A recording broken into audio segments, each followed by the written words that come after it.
Hello, everyone, and welcome back to the author read along. It's our second time doing this, and we're all super excited. We got some familiar faces and some new.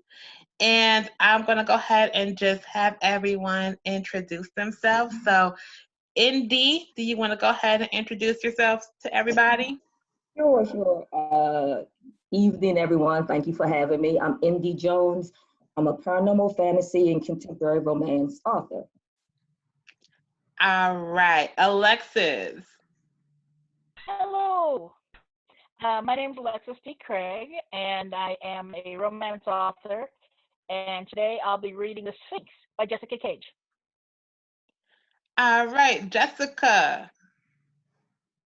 Hi, my name is Jessica Cage, and I am a paranormal and urban fantasy author, and I will be reading The Aftermarket by Shai August. Shai. Hi, I'm Shai August, and I am a paranormal and fantasy author uh, with a little romance, and I'm reading Jade Royal's Succulents. Jade. Hi, I'm Jade, and I am a paranormal and fantasy romance writer and also contemporary romance writer. And I'm reading Sex, Love, and Other Drugs by Phoenix. Don't sound so excited, Jade. Jesus. I'm just saying, I'm preparing myself for this. It's going to be great. It's a wonderful love story. Very sweet. Anyway, so I'm Phoenix, and I write whatever I want to, whether it's paranormal or erotica or, urban romance, whatever comes to my heart. I write it and share it with the people. And I'm super glad that you all are here with us today. I'm going to be reading Of Fear and Faith by N.D. Jones. And number one, the cover is like super great. And I can't wait to talk to her about the inspiration behind that. But I'm going to go ahead and get started. As you guys know, if you've seen our last one, everyone reads like a chapter or two. Then they get to ask the author a few questions about their book, and then we go ahead and move on to the next book. So I want to go ahead and start with Of Fear and Faith by N.D. Jones. It's a trilogy too, so I'm going to go ahead and pick up all these books. All right. Prologue. Oil Empire 1500 years ago. The sky over the ancient land of Yoruba darkened as a thunderstorm approached, growing mile by mile, village by village, blanketing the sky in unforgiving clouds of anger and loneliness. Thunder raged behind the clouds, its agonized roar sending animals and humans fleeing for safety. Crack, crack, crack. More thunder, loud and menacing. Crack, crack, crack. Sango, the god of fire, lightning and thunder appeared in the sky. Bolts of burning, ragged heat surrounded him, setting him apart from the blackness of the caustic sky. Lifting nothing more than his chin, Sango unleashed his bolts. They spiraled in sonic white waves southward, breaking off in rapid sparks. A moment later, the first shock hit, a second, a third, then far too many for Sango to count. Within minutes, rivers and lakes erupted from their puny depths, a wasted plea to the god who would compel them to free his wife.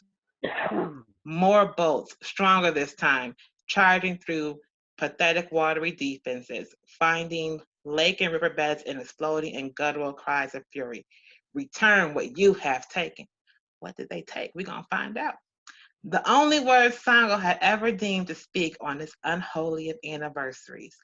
The day she was taken from me and locked in an inescapable watery prison. But the lakes and rivers didn't respond. No, they only ever heeded the commands of Yamaya, their mother. For all Sango's might, his will was but an insignificant drop of rainwater. Then the watery voice he knew all too well restored the destruction he'd wrought and whispered in his mind with neither gentleness or malice. and Sango's heart was already drowning in the familiar words, a dowsing reply to his fiery entreaty. Every 500 years, in the year of Ra, a fire witch born to the temple of Oya and a water witch born to the temple of Mamiwata will mark the beginning of the end, but also rebirth. Oh man, you just told me how to pronounce this word. Oh gosh, okay, I think it's Maya demands balance, and these witches will bring both destruction and another 500 years of peace for humans. All the old will be washed away like sand after an early morning tide. Pray for Oya's fire witch, and her invincible Mingwa, for they will be all that stands between humans and a liquid serpent grave. Pray for Mommy Water's water witch, whose desire for power will know no bounds. Humans cannot know love without hate, good without evil, fire without water, Oya without Mommy Water. The day of the serpents will be upon you. Relinquish your fears and embrace the power of faith. Those words, the ones inscribed on the most ancient caves of the Oyo Empire, were meant for fire and water witches. They were the ones who carried the tale of Oya and Mamiwata. Some of the more foolish among the witches secretly harbored the dream of being the next fire or water witch of legend. But those unfortunate witches wouldn't be birthed for nearly 5 centuries. For how many more battles had to be waged before Oya would be returned to him? When would the sun god be done with his game of fear and faith? Sanko did not know. The only truth that had ever meant anything to him was the love he had for his wife, for his Oya. And like the fire he wielded so effortlessly, love was in eternal flame. Rain began to fall slowly, quenching the deprived lamb alone, and Sanko refused to call them tears. Yet, from the mix of rain and dirt sprouted a flower of hope. There will be two, my dear Sango, a mighty union capable of saving us from ourselves. Only then will oil be returned to you. Have faith. All right. Indeed. I got questions. So many questions. But I won't ask you to tell me your plot, even though I really want you to. Okay. All right. So, first of all, how did you go? Okay.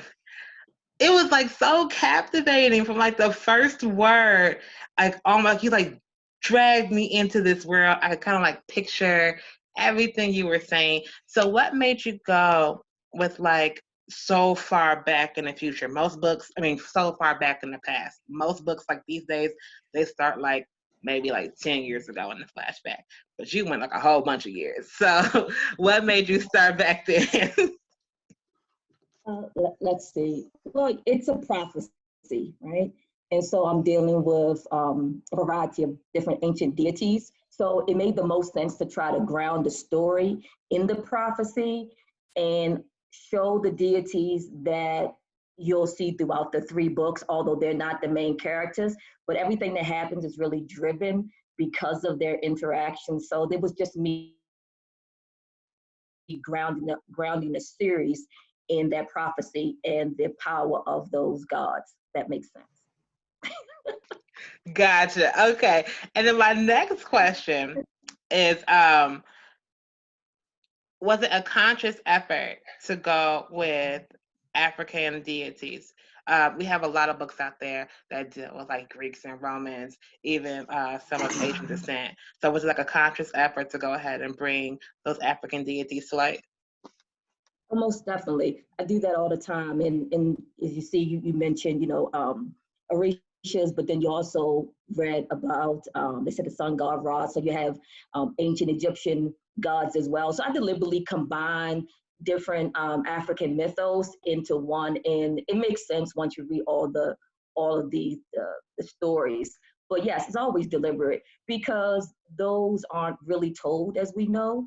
They aren't always valued and appreciated to the same degree that other cultures are. So I do make very deliberate choices to try to recognize and praise and acknowledge different African cultures or Africans of the diaspora. So yes, to your question. All right. Now about your writing process, do you have like any rituals that you must follow in order to sit down and write these books? Okay. Well, I have, I left them upstairs, but I have like probably too many journals. But I literally handwrite everything. I don't write down everything that's going to take place in a story, but I do tons of research. So I may write down, I outline a lot of broad strokes. If it's something that I definitely want to include in the story, I'll write that down as well. So before I actually sit down to write a chapter, I really think of chapters in terms of sections. So I wrap my head around what I want to happen in one section. And once I know what that big idea is or the big point that I want to move forward in a section, then I feel really confident to sit down and begin writing. But if I don't own that yet, then I can't write. I won't write. And because I'm linear, it means that I won't write until I have that thought, because I have to be out of order. So that's really my process, or a must have before I sit down and write. Gotcha. Okay, and then my last question is, if you could make this story into a movie, who will play the main character? Yeah.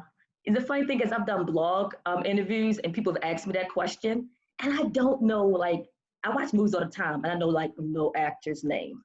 But I know who it wouldn't be. And it's not even because he's bad. Okay, so what's the guy that plays, what's his name? He plays like every black man. Come on, he played Thurgood Marshall. He's played James Brown. Come on, I know who you're talking about.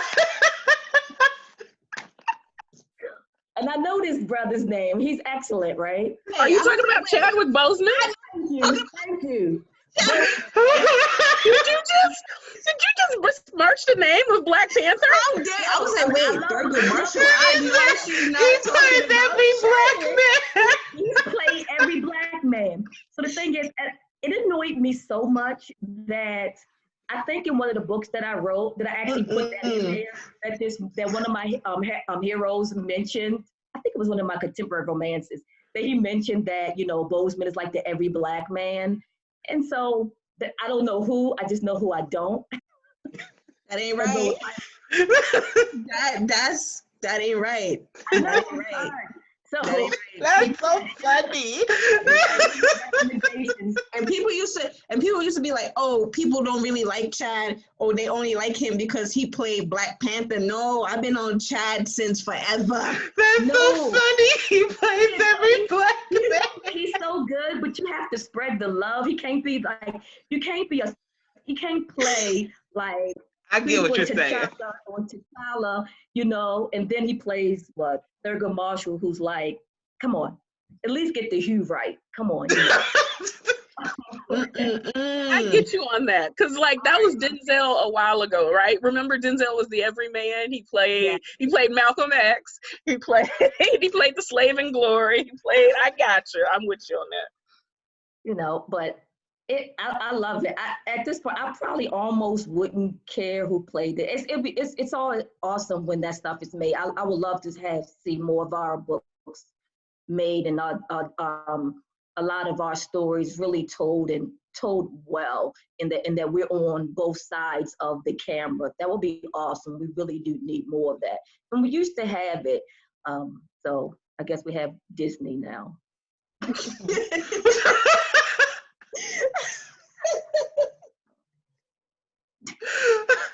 Well, that's all the questions I had. I've thoroughly enjoyed this question there. Now. Oh my God. He plays every black man. That's so funny. Okay. All right. All right. So up next, Indy is going to be reading Alexis. All right. So, all right, Indy, it's all you now. Can you guys see this? I want to show, yeah. So this is Alexis' cover for her book that I'll read, entitled The X-File Behind the Blue Line Series. Now I have to put my glasses on because really I can't read without them. And I'm going to pick up, let's see, I've marked it somewhere. Okay, here we go. So I actually I read, who was it, The Killing Moon, Alexis, that you just came out with couple of months back? Yes, And I ma'am. love that. I had never read anything from Alexis before, and I thoroughly enjoyed the book. I enjoy the way you write. The way you write is so different from the way that I write, and I tend to really appreciate when I see in someone something that is not a particularly a strong suit with mine, and just the way you describe stuff and your dialogue is really awesome. So I was glad that I was given your book, and I've never read this. So this is, I think, starting with, it's still chapter 1, but in this you have Sean and Ellie, and I guess they met up at a retirement party. They kind of, I think it was, and then they left together, and it takes place after they arrived at Sean's home. So I selected a little section here that I think may give a little bit of the early flavor of the couple. And just so you guys know, I do these weird voices. I do these voices the same.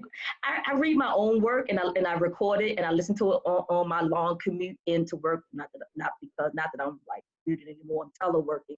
So if you hear these weird voices coming from me, not that I'm good at it, but that's what it is. So I decided to treat Alexis' book the same way I treat my own book. Okay. So fair warning. This is what you're going to get.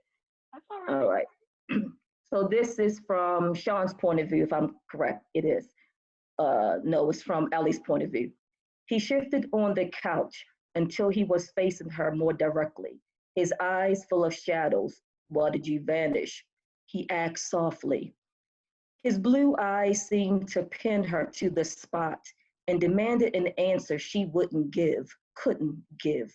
She didn't need to know about the conversation she'd had with his father-in-law in the waiting room the day he'd gotten shot, the sacrifice she'd made for him. It wasn't something that ever needed to see the light of day again. Your ice is dry. Let me go get you a refill. She reached for his glass and the bottle at the same time he reached forward to stop her. Sean's hands enveloped hers gently as he stared into her eyes. My drink is fine, Eleanor answered the question. He was close enough to her that she could almost taste his breath, sweet and citrusy. She licked her lips, and his eyes followed the motion right before crushing her lips under his. His lips were warm and soft with a hint of lime flavor as her mouth opened on a gasp. Sean took full advantage, his tongue tracing the inner lining of her lips before dipping playfully inside. His fingers tangled in her hair. She responded in kind, and the touch sent a shudder through him. She pulled back, breathing harder than she expected. Mortification and arousal warred within her because this was so not what she'd planned to do tonight.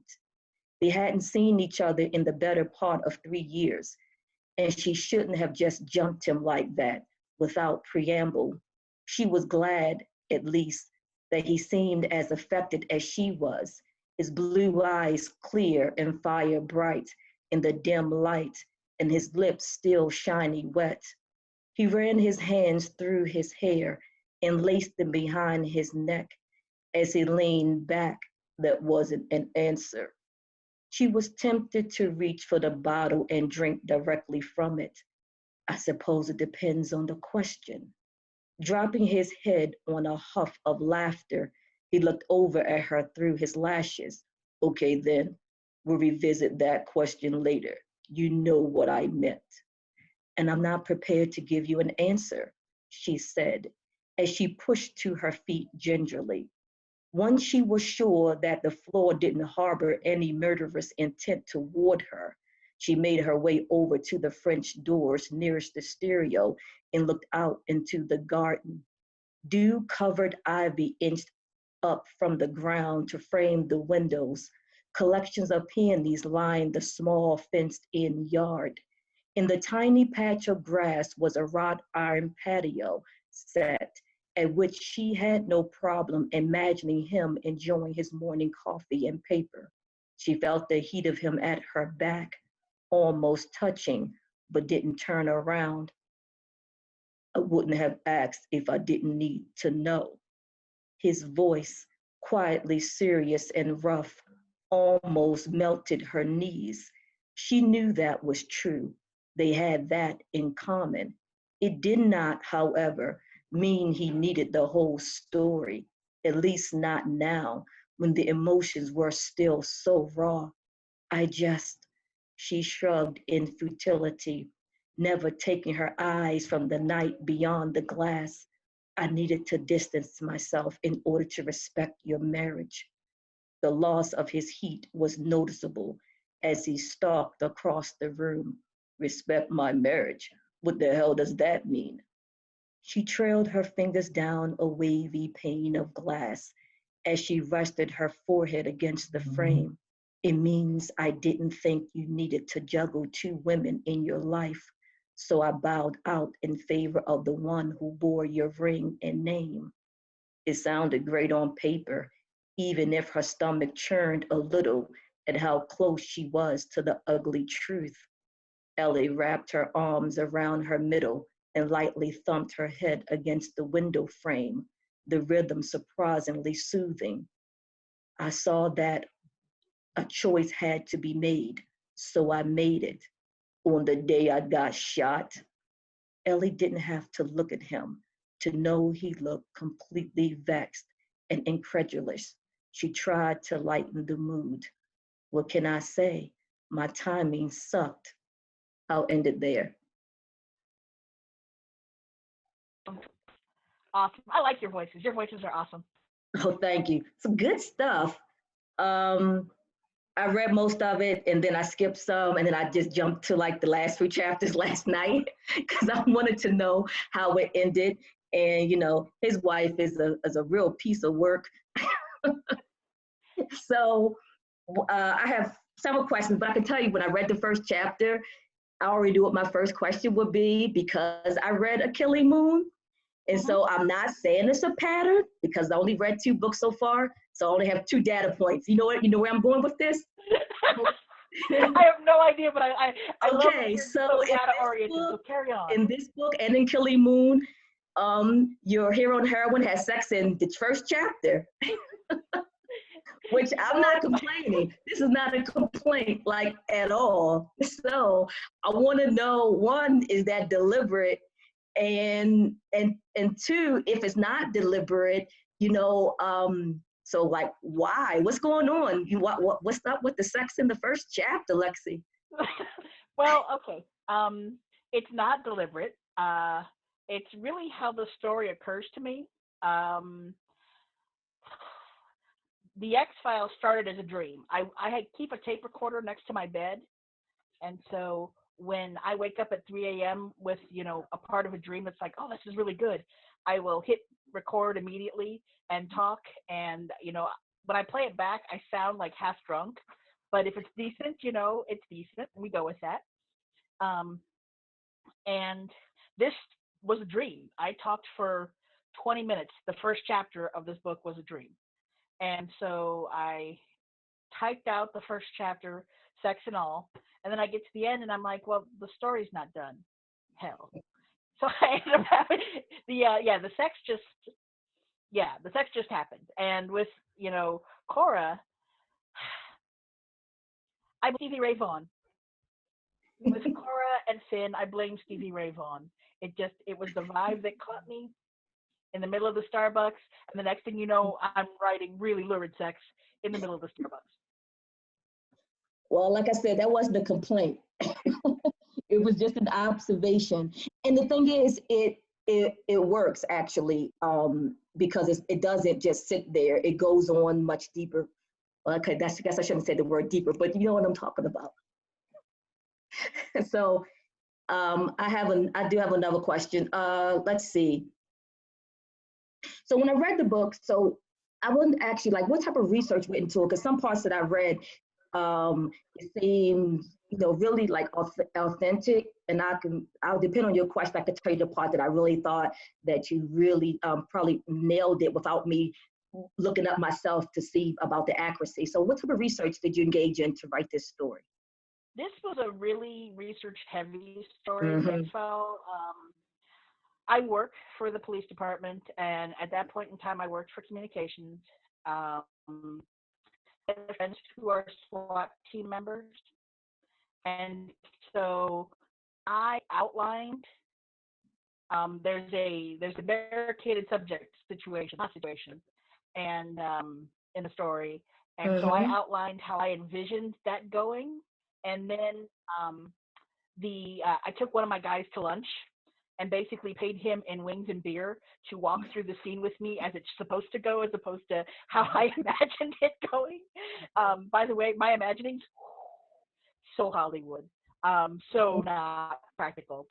Um, and so I basically spent 2.5 hours reworking the entire scene, planning it beat for beat until it was accurate. And so that's and this particular story, there was a lot of that. You know, if I had a question, did you get to read about Nico? Nico, the hostage negotiator? Yes. Yep. Okay. Nico is a very unique character for me in that he showed up at 3 o'clock in the morning on my back deck as I was smoking. I'm trying to figure out how to get my, character from point A to point B, and he just magically appeared. And his character was also heavily researched after he showed up. I researched hostage negotiations. I read a lot. I interviewed a few of them, and kind of.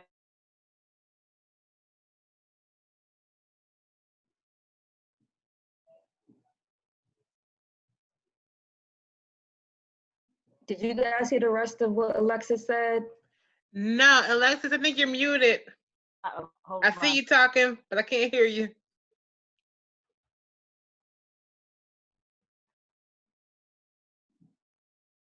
I'm not sure she heard you guys. No, I didn't hear you. I'm sorry. Oh, there you go. We couldn't hear what you said. Sorry, which part? Where did it die? I'm sorry. We was talking about Nico, and I think a lot of the research that involved the hostage negotiation that you did include in your book. Yes. Yeah, Nico was very much research. The whole book was research oriented. The whole book was very much research oriented, and I'm really proud of the work that came of that research because I really like how incredibly authentic it is, but it was a lot of work.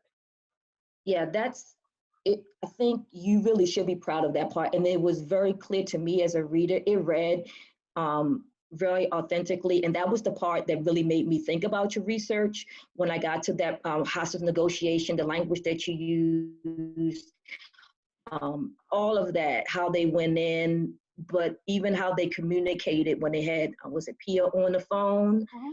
And it was a term that you use. It was something when you were saying that she was basically kind of like dehumanizing Ellie when she refused to call her by name. Yes, depersonalizing.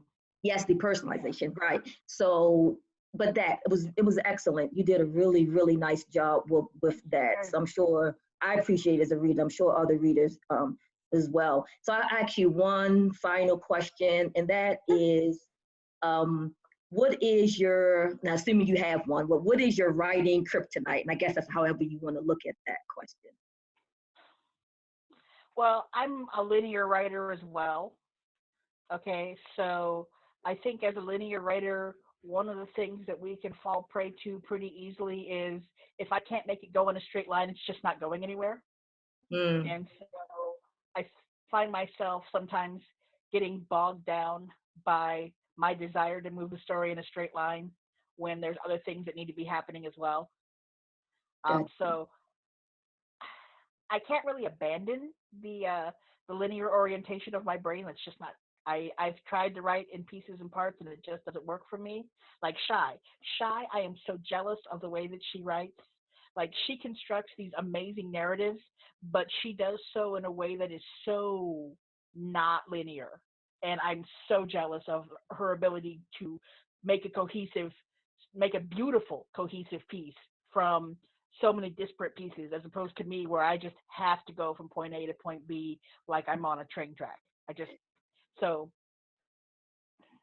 linear is helpful in certain regards, but it's definitely a pain in the butt in the others.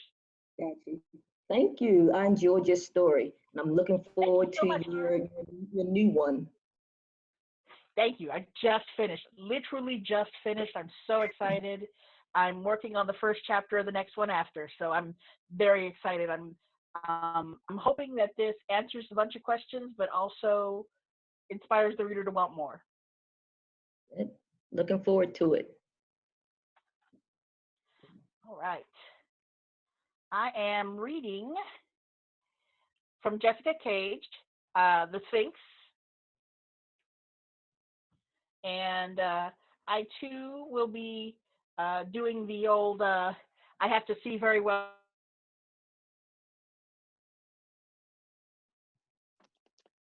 Lexi, we can't hear you. Oh no, Lexi. The day she staged her death. Alexis, we couldn't hear anything you said. Oh Lord. Okay, can you hear me now? Yes. Okay, I apologize. Okay, so I am reading The Sphinx by Jessica Cage. Chapter 1. Standing atop the crown of the great green beauty gifted by France to the Americas, she stared down on the world, which had changed so much since the day she'd staged her death on the cliffs outside of Thebes. Gone was the time that she had to run and hide, living in the shadows to avoid the attention of the gods. He, like others, was no longer a threat to her, having fallen from their undeserved grace, and she could roam free again. Those stories.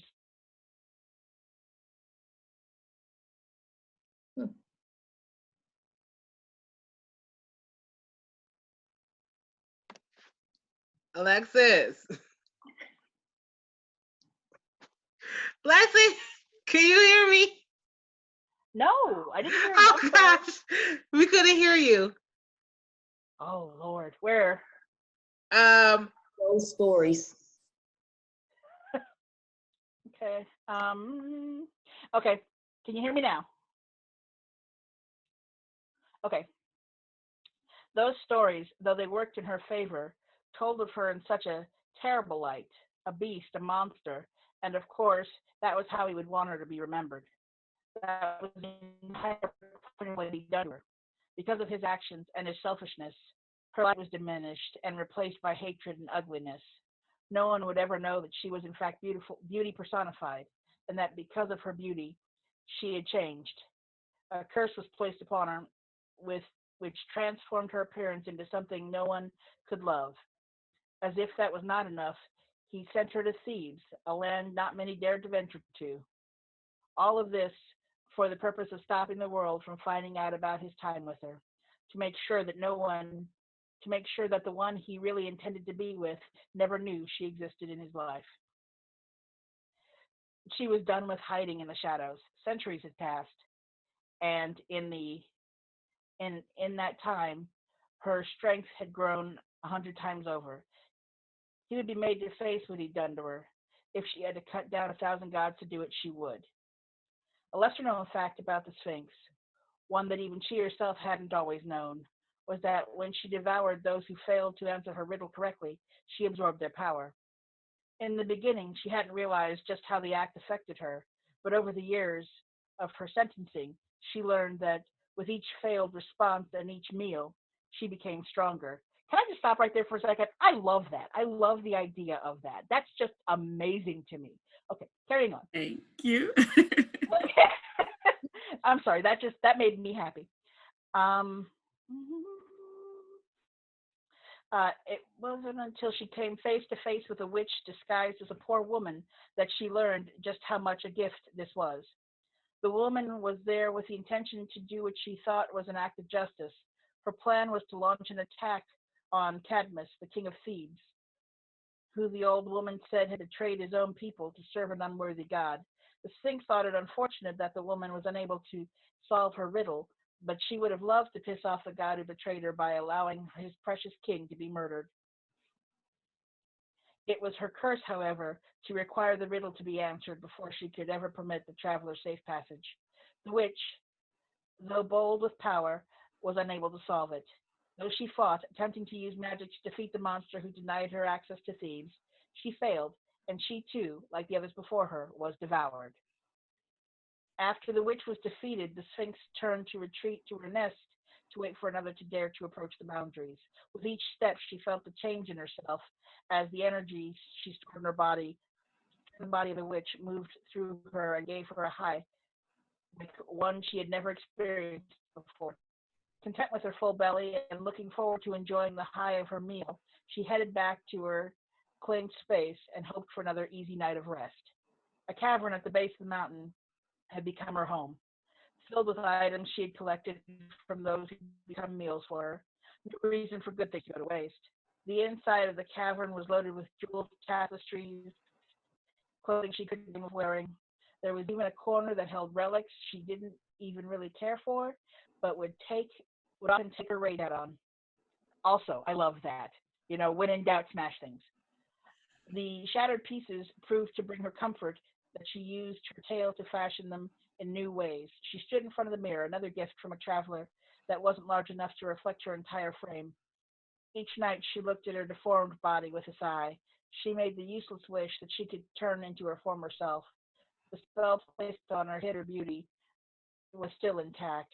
Each time she passed the mirror and whispered the wish to no one at all, it called her anger to grow. I'm loving this. Okay, I've been loving this. It's such an interesting perspective. You don't really think about the perspective of the Sphinx. You know, her place in the pantheon is really kind of an afterthought. Yeah.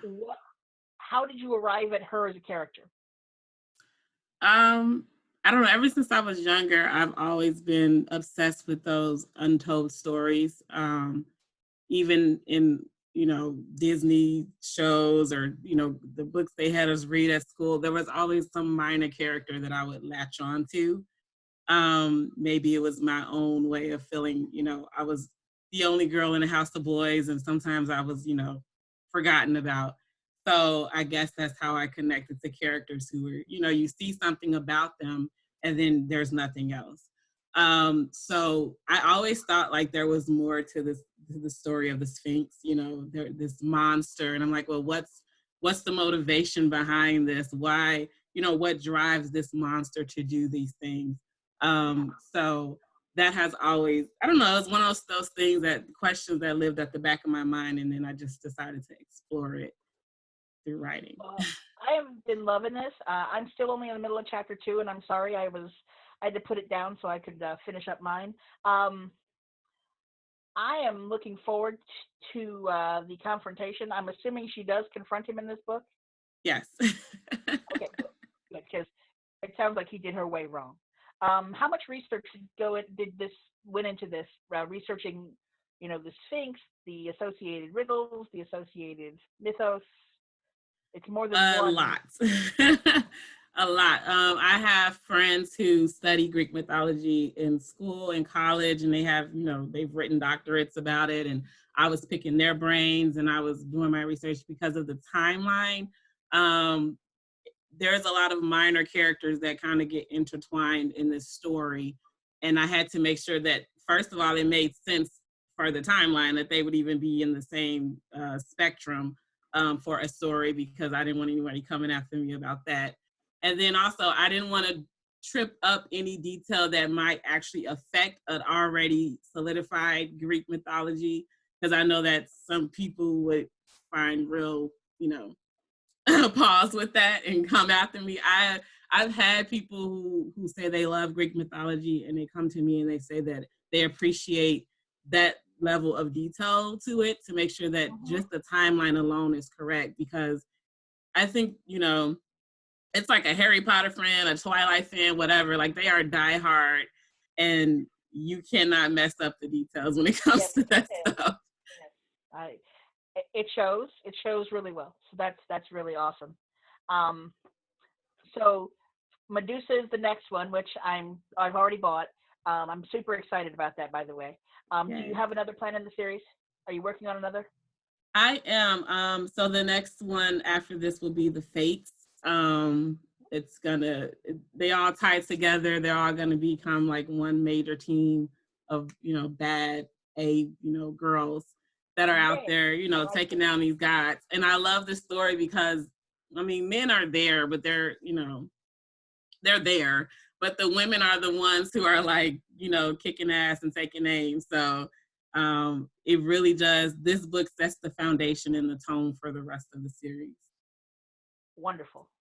Well, I think that's all my questions, but thank you. It's awesome, and I'm really enjoying it. Yay.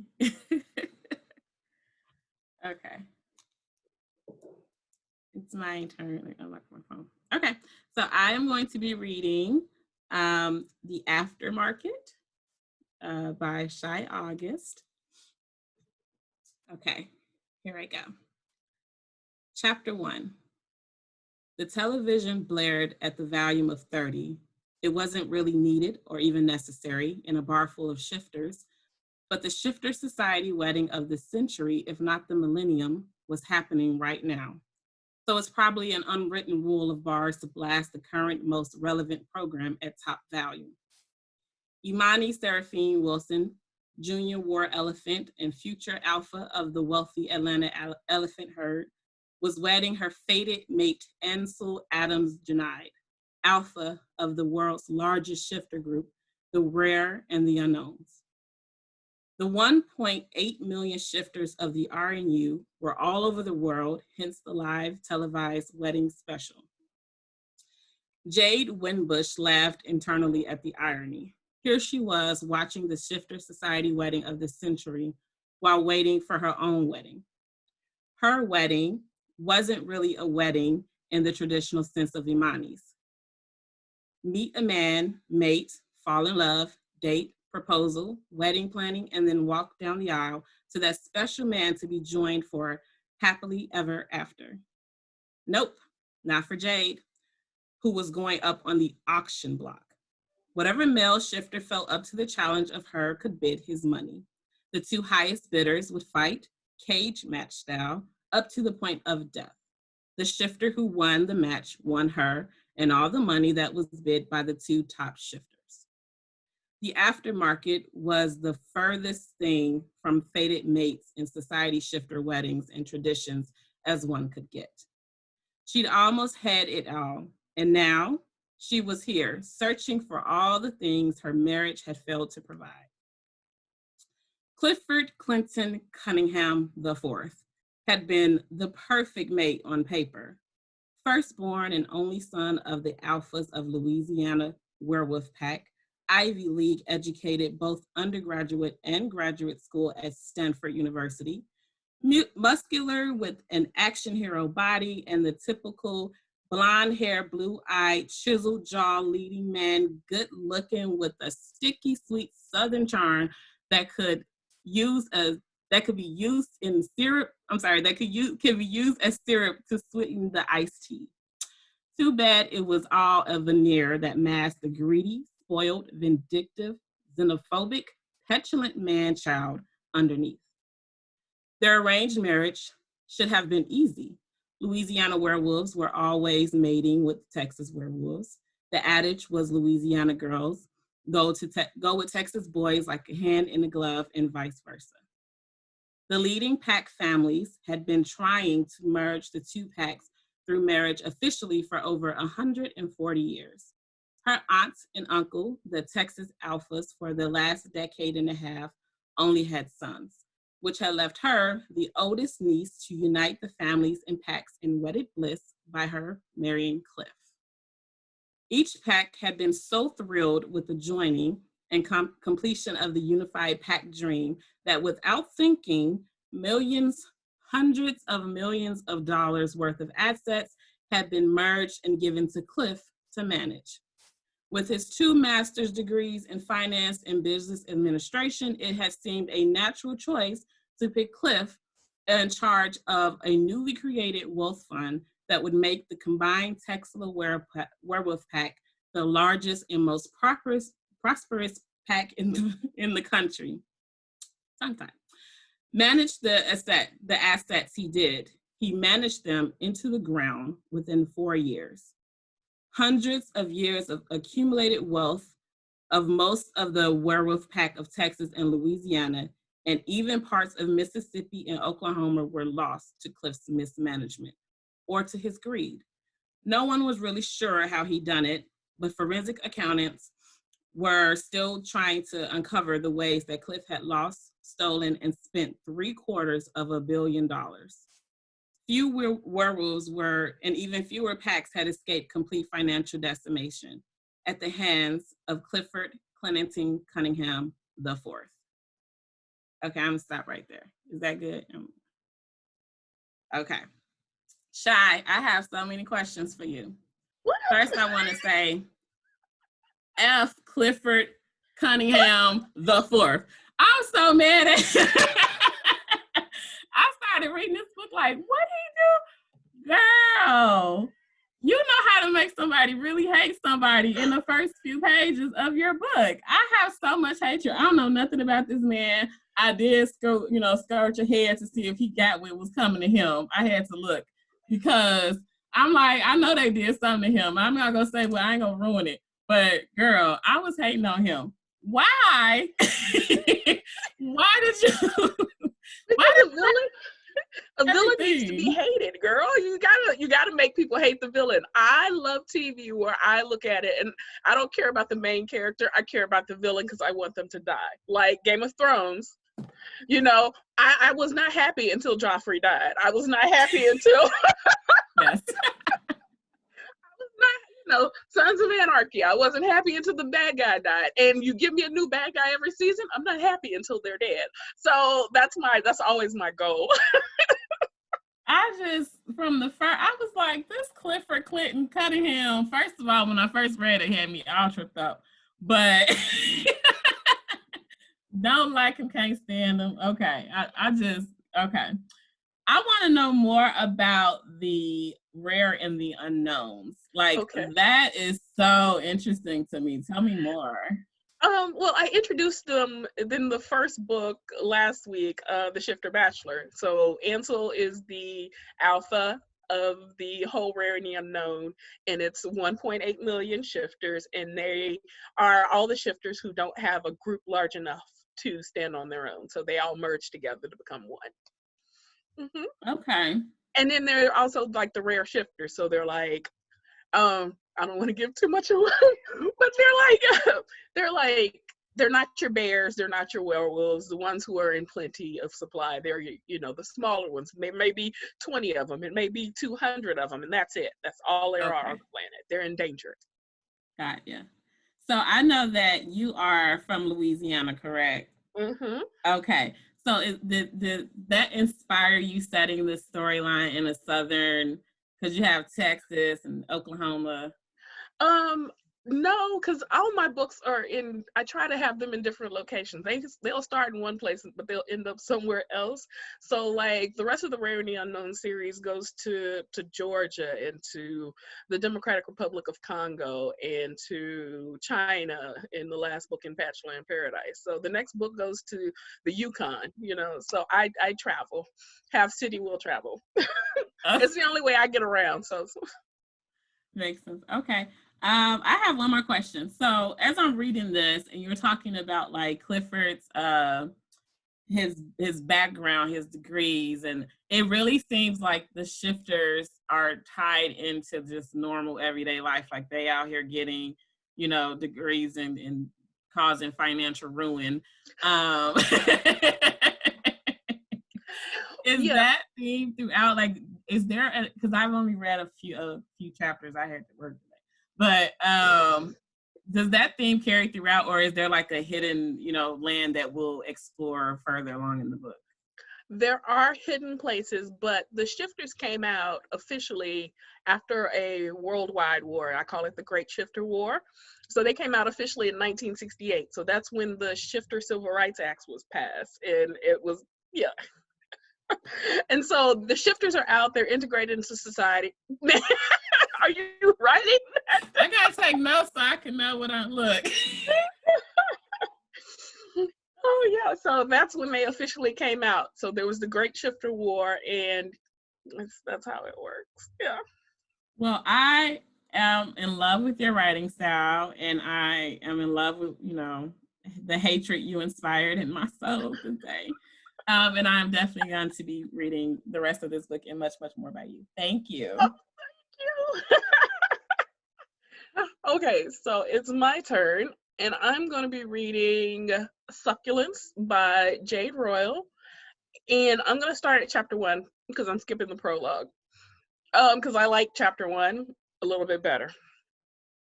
100 years later.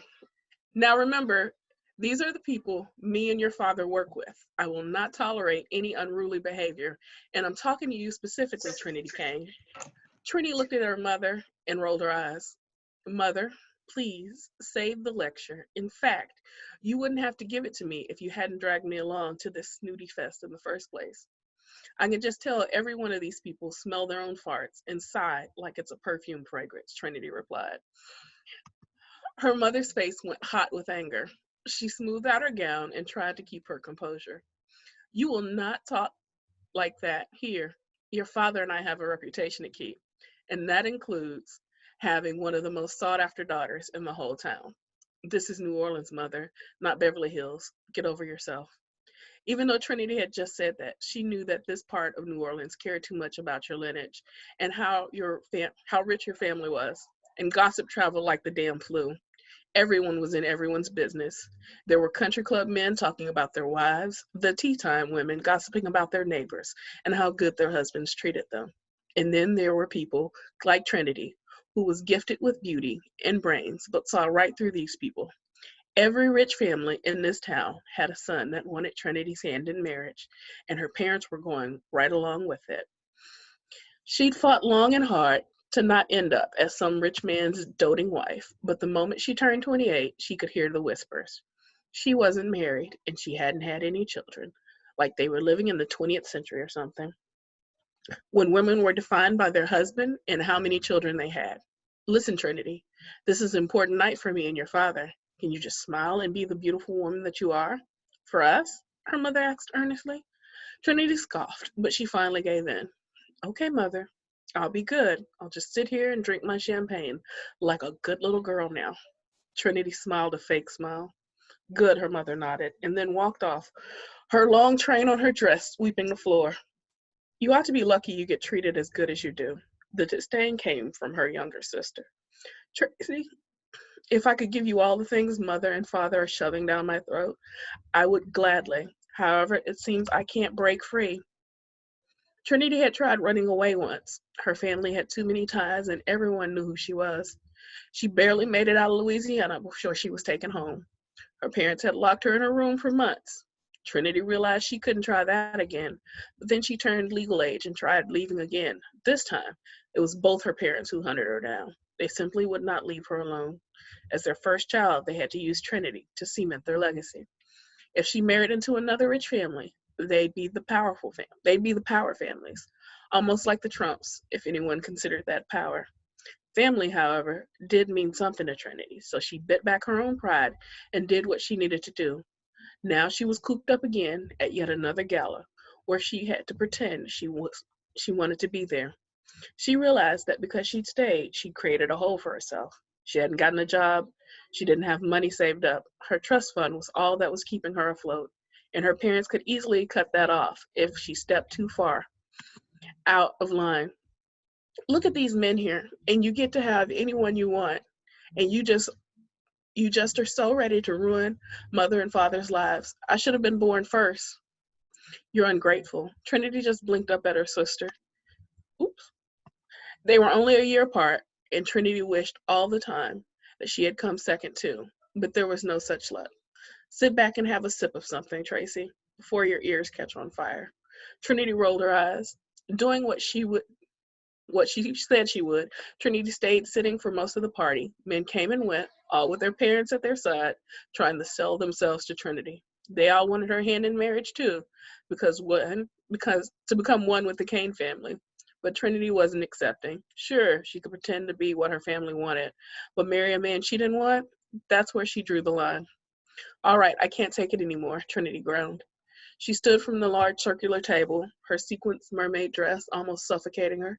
She liked the dress to show her figure, but the sequins were not her style. Too bad for her, her mother had just about forced her into it. Trinity, where are you off to? Trinity groaned low in her throat as her father caught her trying to leave. She turned around and smiled at the aging man. Even in his early 60s, his skin was well taken care of, and he still packed on the muscle he'd had when he was in his earlier years. His dark skin was radiant, and it made sense a man like him had scooped up her mother, who was also one of a kind. Both of them were the power couple everyone wanted to be. Just for another drink, Father, she replied, trying to lie. Not to worry, the waitstaff will bring you another drink. I want you to talk to someone, he said. Trinity swallowed the words she wanted to say and just nodded. With a hand around her waist, he led her across the large hall to where her mother was standing with another family.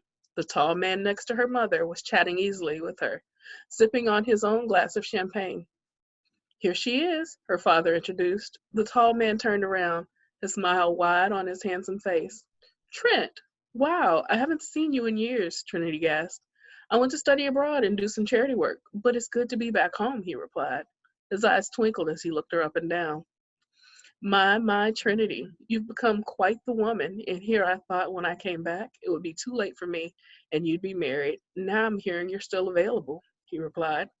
Well, you know, a girl has got to be picky. Not everyone is good enough for my family, Trinity said, smiling at her parents. Her father beamed down on her, pride swelling in his features. Our young lady here has always been smart about the man she wants, and I can't blame her. Her mother is just as smart, he bragged. Trinity could only smile. So what do you think about our young man? A small woman spoke, her voice high like a canary. Trinity knew she was Trent's mother. I did have a thing for Trent in high school, but I was no match for this lady's man. Who's to say I have a chance now? Trinity lied. She was honestly just trying to not to let him down too harshly, but that backfired on her incredibly. There's only one lady I want, Trinity, and that is you. I will not lose out on a chance to be with you either. That's why I asked your parents for permission to have your hand in marriage, Trent said. Trinity was ready to laugh and explain to him that things didn't quite work that way, but then both her mother and father held their glasses of champagne high. And we've accepted. You two will be married within a couple months, right in the gardens of the country club. It'll be perfect, her father exclaimed. Trinity's mouth fell open as Trent wrapped his arms around her waist and pulled her close. Everyone at the party was looking at them, clapping at the announcement. Still with her mouth agape, Trent leaned down and kissed her softly. She realized that he was making his claim to her public. Everyone would expect this marriage. Everyone would know she was off limits. Her parents and his parents would become the stronghold around town, and all Trinity could do was stare in horror at the man she was supposed to marry. Okay, so I have so many questions. First and foremost, let me get see. I wrote my questions out.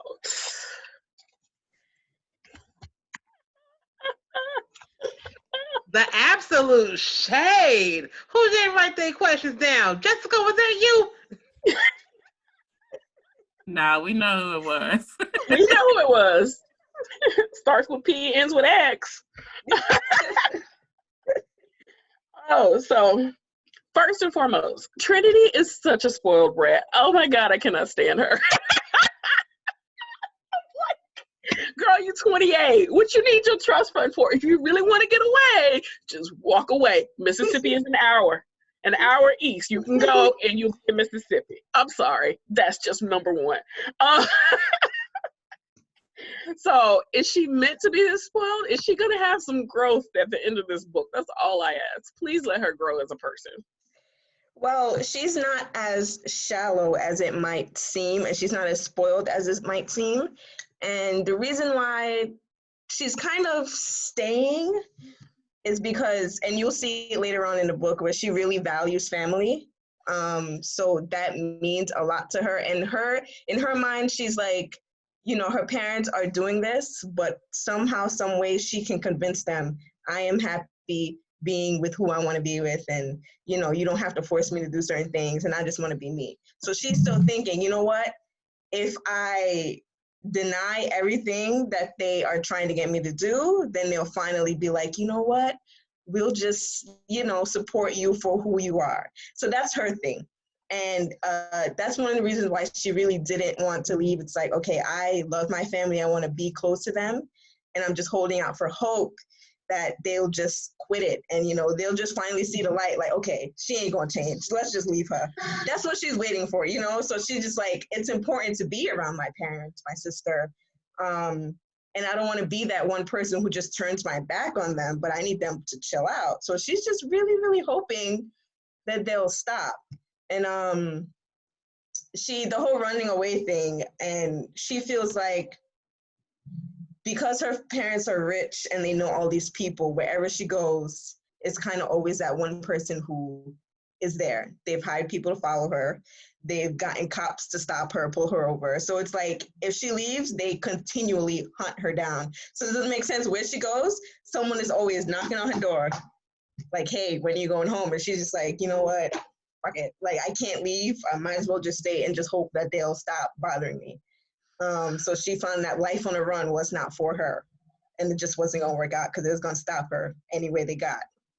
And she couldn't get jobs. No one will hire her because they knew who her parents were. So they're like, nope, we're not going down that route because your parents own this side of town and I won't get any business because they're going to sabotage me. So no, you cannot get a job. So she's just like, really? Okay. Okay. So I know you're originally from New York, right? Yes. Why do you have this book based in New Orleans? Let me tell you, right? I hate, and some authors, I'm actually the opposite of authors. I hate writing books about where I'm from or where I live. So my parents are from the Caribbean, particularly Jamaica. You will never catch me write a book about Jamaica. I can write about the Caribbean, but I will not write about Jamaica. Same thing like New York. You will never catch me with a book based out of Bronx. You just won't. I don't know why I don't like it. I think because, I don't know. I think because it's too close, and I just feel like it doesn't give me any stretch or make me feel like I can transport my mind to someplace else. It's like, I'm gonna talk about Queens, like right down there. I live down the block. Like, I don't want to write about that. Like, I want to, I want to research other places and see other stuff. And I'm just like, when I read books that are based in New York, and I'm like, we do not talk like that. It's just not. It's just a whole bunch. And I just don't, I don't know. I just feel like it's just not me. And when I started this book, I had no idea where it was. And one of my readers, she's like one of my dear friends now. She lives in New Orleans. She lives in Louisiana, I'm sorry.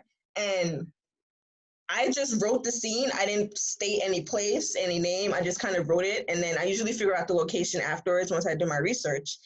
And she said, why does it sound like those rich people up here? And I was like, wait a minute, what? So then I got on my phone and I started researching stuff. And then I was like, okay, you know what? A lot of people talks about, they talk about New Orleans and the culture there. And even someone asked me about, is this gonna be a voodoo thing? And I was like, no, we're not gonna go down that route because I'm not gonna touch it. So I just felt like it was a different side that people don't really read about or talk about. And I was like, it makes sense to me. I read about it. I heard, I seen all the little country clubs and little tea time stuff. I was like, oh, yeah, let's do it. And I kind of just transport myself to there. And I'm like, okay, we're in New Orleans and festive and all that kind of stuff. Rich people. Yeah. Okay.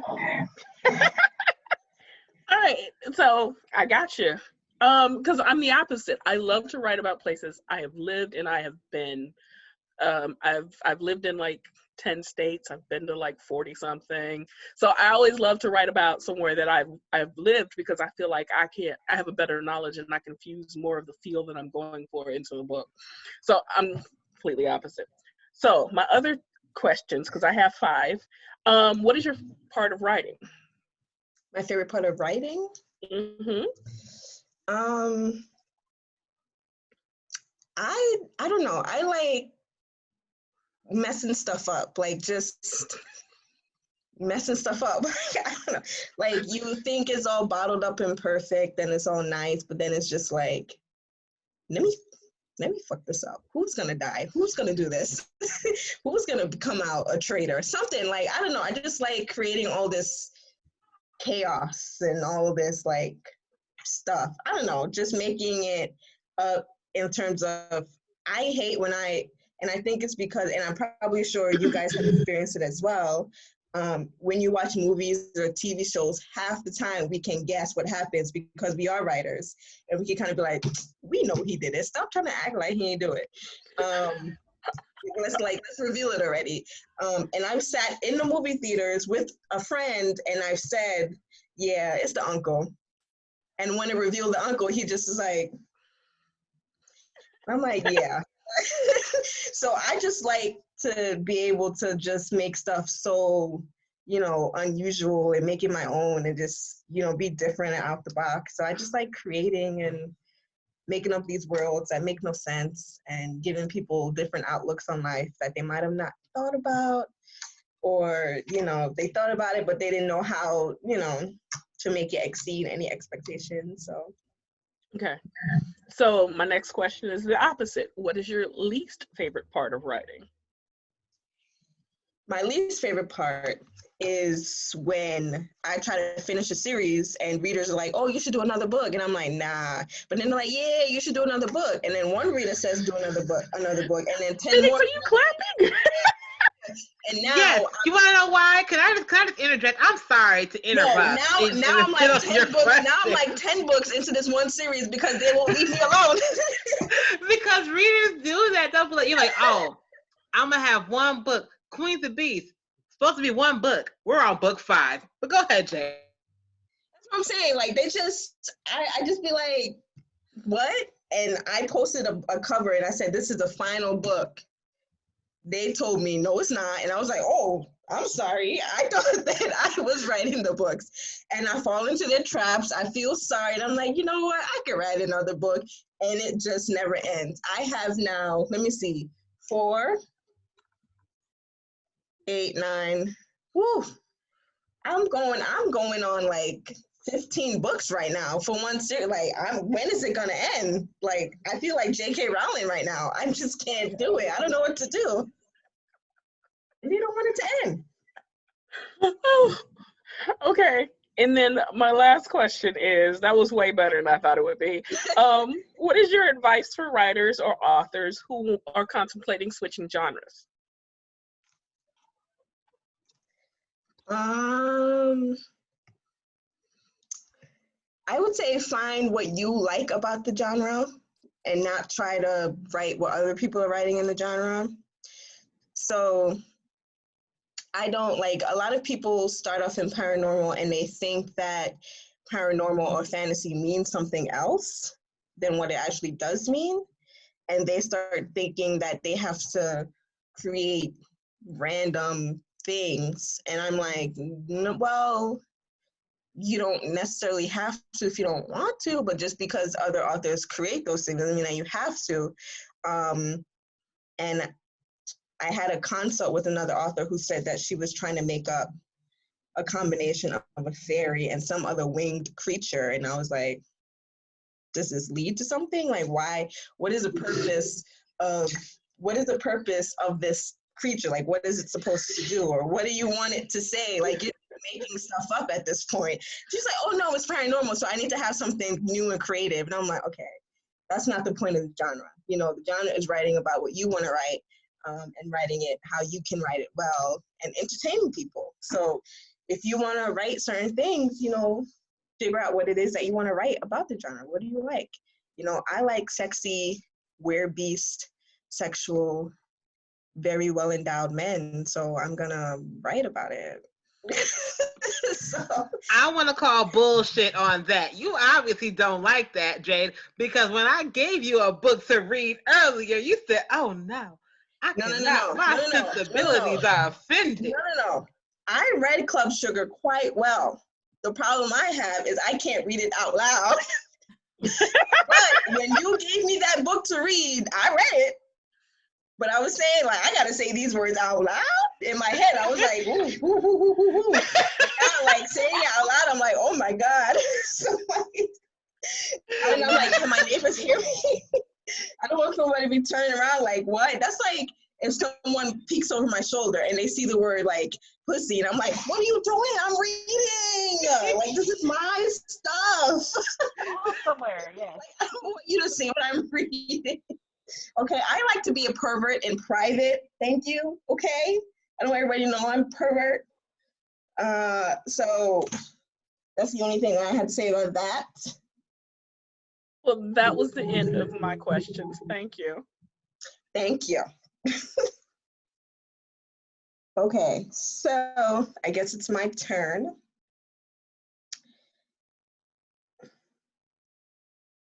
And I switched books like just now.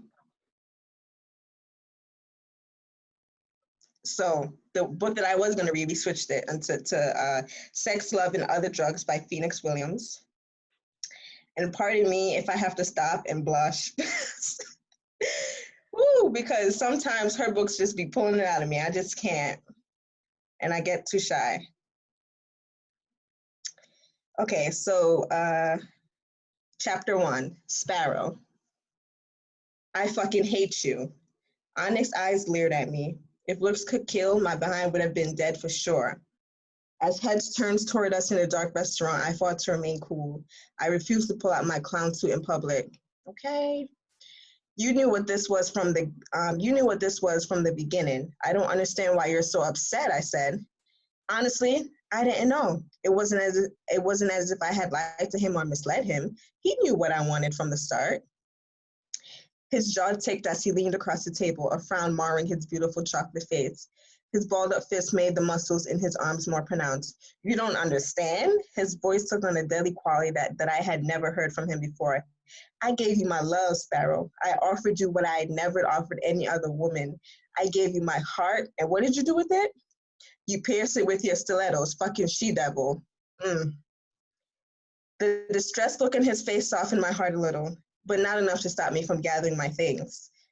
The only sounds audible in the restaurant were his labored breathings and the hushed tones of other patrons, who were more than likely discussing his outburst. Slipping on my cashmere coat, I looked at him one last time as I stood and took a deep breath. It took everything in me to calmly respond. Sean, I'm sorry if you got the wrong impression. I am not a forever type of girl.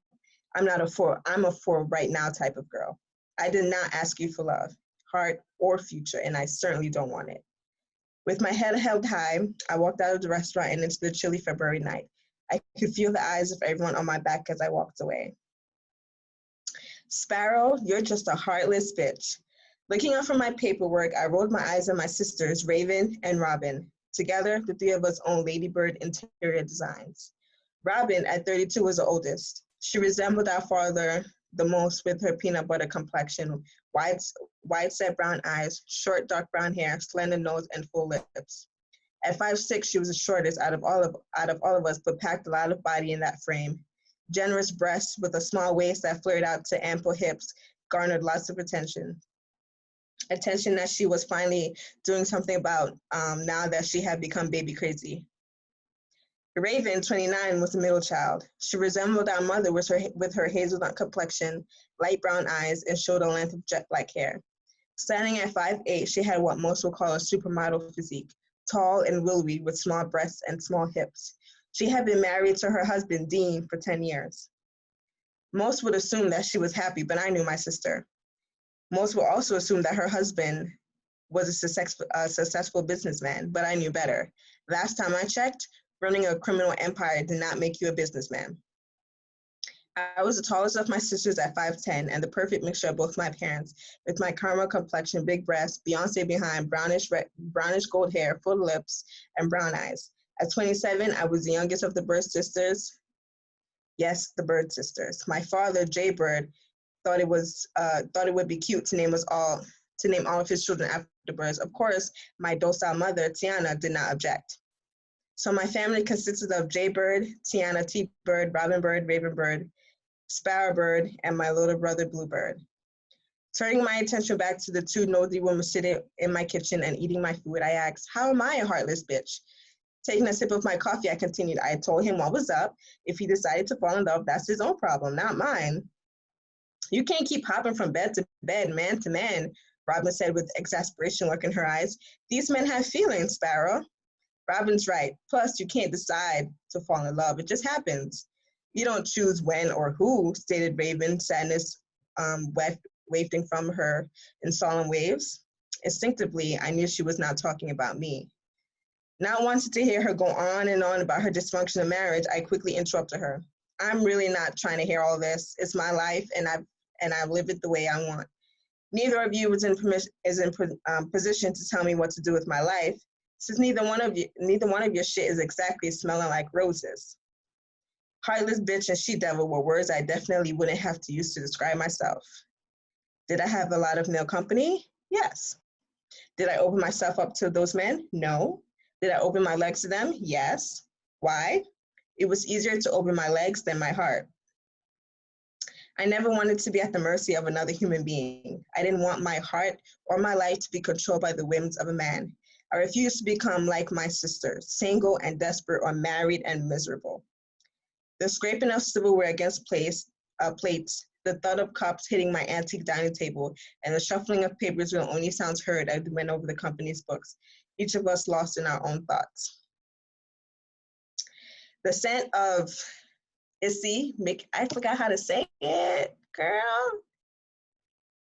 Issey Miyake. The scent of Issey Miyake immense mixed with the sweat and pure male invaded my personal space, instantly making my panties wet. There was nothing like a nice smelling man to make me want to drop my Vicky secrets. It surprised me that a scent so seductive could come from a man in this place.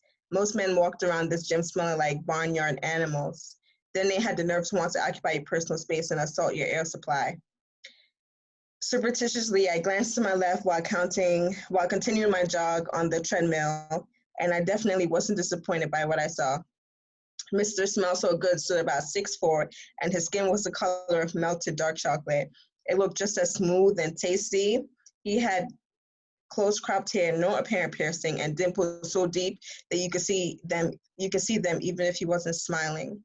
His nails were clean, which is important because I didn't do anything dirty and kept near my honeypot.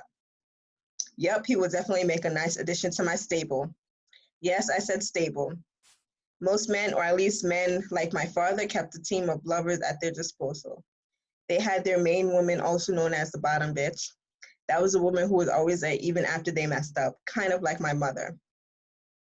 The other women on the team were usually the young one. She was generally between the ages of 21 and 30, depending on your age. The sexy one, she was often way more gorgeous than your bottom bitch, but was more high maintenance. And lastly, your hood chick. She was one who was willing to do hood rat things for her man.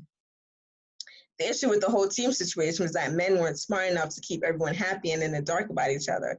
Eventually, everyone found out about each other, and the men always ended up recruiting new players, except their bottom bitch. Now, I only recruited one when I'm sorry. She said she only recruited one when one of my hoes wanted to leave his stable for greener pastures. I can't. Oh, goodness.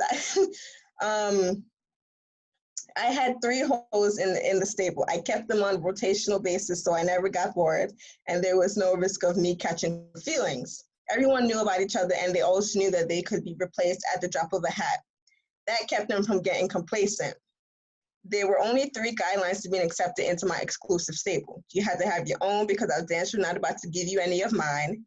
You had to be fine as hell, and you had better know how to work my ass in the bedroom. A brush against my arm brought me back to the present. Turning my head to the side, I looked straight into the greenest eyes that I've ever seen on a man so dark. Quickly, I slowed my treadmill down before turning my back towards him. The last thing I wanted to do was fall on my face in front of him. Hi, I'm Isaiah. I'm not good with lines, so I'll just be up front. I've been coming here for a while now. I've seen you around. I think you're insanely beautiful, and I want to get to know you better. That is, if you're single. His smile was infectious, and I found myself returning it. Nice to meet you, Isaiah. I'm Sparrow, I said thoroughly as I reached for his outstretched hand. Thank you for the compliment, and yes, I'm single. I wasn't exactly lying. I wasn't committed to any one of those fools in my stable. Still holding my hand, his eyes swept over me, seemingly taking in every detail. I knew for sure that he saw my pebble nipples through my tank top and smelled my arousal when I saw his nostrils flare and his eyes turn a deeper shade of green. Look, Sparrow, I have to take off. I promised my brother that I would help him move today. Can I get your number and call you later? Boldly, I reached for his phone and entered my digits before taking his. As I watched him walk towards my locker room, I had the strangest feeling that life was going to get interesting. Okay. I'm gonna need Phoenix to come front and center. Let me just say, this is so weird because this whole series is like based on a true story. Girl, It's so weird. Like, man, I was such a bitch back then. When I read the first chapter, my thoughts was, you see, this is why niggas don't ever want to commit, because they're gonna get this little one heartbreak. She just basically turned him into a player. She turned him, she messed him up. No. She didn't turn him into anything. She gonna be like, no. She told him up front, hey, this is what I want. Now you done messed around and caught feelings. That's your problem. She ain't have to do him like that. She's the one that called her a heartless bitch at the restaurant. She was defend herself. Because she was probably just staring at him, no emotion, and he's confessing his love. I feel him. And you know, I don't have any questions for this book because this wasn't the book that I was supposed to read. But now that I'm reading it, and I read it before we went on, and while everyone else was reading their own books, and I was just thinking, it's kind of, even though it's kind of hard, it's refreshing to see a woman in like that man role. Like, you know, men are players, they have their stable, and maybe, you know, choose who they want. And I'm like, it's refreshing, you know, to see a woman kind of take that control. And I think that there's a lot of people who are confused about women and being sexually free. They feel like, oh, you a hoe, you this. But you can be sexually free and, you know, do for your body what you want to do. If he not tapping it, okay, sure, John will. You know, like I felt that on that wave. Now, I want to know why you said, but you kind of answered it because you said it was kind of a true story. Because I was like, why do you know the ratios, the lineup, the description, who's the third hoe from the second hoe, from the sexy, from the young hoe? Why do you know all of this? Let me just say, I'm a reformed person, okay? Number one, that was way back when. It's loosely based on a true story. Not everything in here is fact, okay? I was things like, get wild in a couple of chapters, and that's definitely not. I was like, all right. She's clearly well skilled in knowing all of this kind of stuff. And I saw there that the father, she mentioned her father having this lineup. So I'm thinking, is this character basically seeing her father and kind of using him as a role model in that way, or kind of just saying, you know what, if my father does it, my mom accepts it, you know, and I feel like I shouldn't have to fall in love with someone and I can do the same thing. Is that where her logic comes from? Or is she just like, you know what, I'm doing me, I don't need to have one man? The thing about their parents, Jay and T Bird, is that their dysfunctional marriage definitely affected the children in each different way. And you'll see with Sparrow particularly, she's like, I am not going through my mom went through. Like every holiday, one of her dad's hoes will come to the house and cause a scene on Christmas, on, you know, Thanksgiving. Her mom be out there crying and neighbors taking pictures. Like, she don't want that. She don't want that drama in her life. So she's like, no, I'm not dealing with that. One of her sisters is desperate to find a man, and she ends up trapping a man into getting her pregnant. And then the other sister, she was just like really wanting to be married. She wanted to be married so bad that she got married very young to a drug lord, and that's not working out so well for her. So you have these people who are using their parents' marriage as like they want to do the opposite, but they kind of end up doing the exact same thing as the parents. And then you have the brother who's just like comes to town whenever he feels like it because he don't want to deal with any of that that's going on over there. I find it so funny that like people don't really understand the impact of like growing up around certain things and how that really could affect you. But I like the fact that, you know, like they have this cute thing with the birds, you know, it's like they're all birds, and they're probably 3 really, really different stories, as you were saying. So I like that. So I'm like, okay, I can continue reading about it and, you know, seeing how all these sisters get their whole life together. And for me, like the chaotic person in me, I'm reading it and I'm like, I wonder what's gonna happen. And I No. start like putting a lot of stuff out, but my stuff isn't like the typical, oh yeah, they're gonna fall in love. My stuff is, oh no, the guy that broke his heart, yep, he hired Isaiah to get her back, make her fall in love with him, and then Isaiah's gonna be like, boom, it's over. That's what you get because you No, it's nothing like that. It gets drama filled. I'm like, who is this? You too good to be true. You too fine to be coming up to me telling me I look good. Like, it's too like something Well, about that. here's the thing. Suspect. Like one what? thing you'll realize as you go through the stories that everybody in the city knows these sisters because everybody knows their family. And so they're a prominent family in Chicago. Everybody knows they're like the black socialites. So everybody knows them. So it wouldn't be a big thing for him to come up to her. But as we move forward, like I try to marry the calmness of the suburbs with the underbelly of the inner city, if that makes sense. And try to put them together. So you're gonna have, these college educated drug dealers, and you're gonna have a madam, and you're gonna have this, and you're gonna have that, all trying to come up and scheme on their own thing, and it all comes back to these three sisters.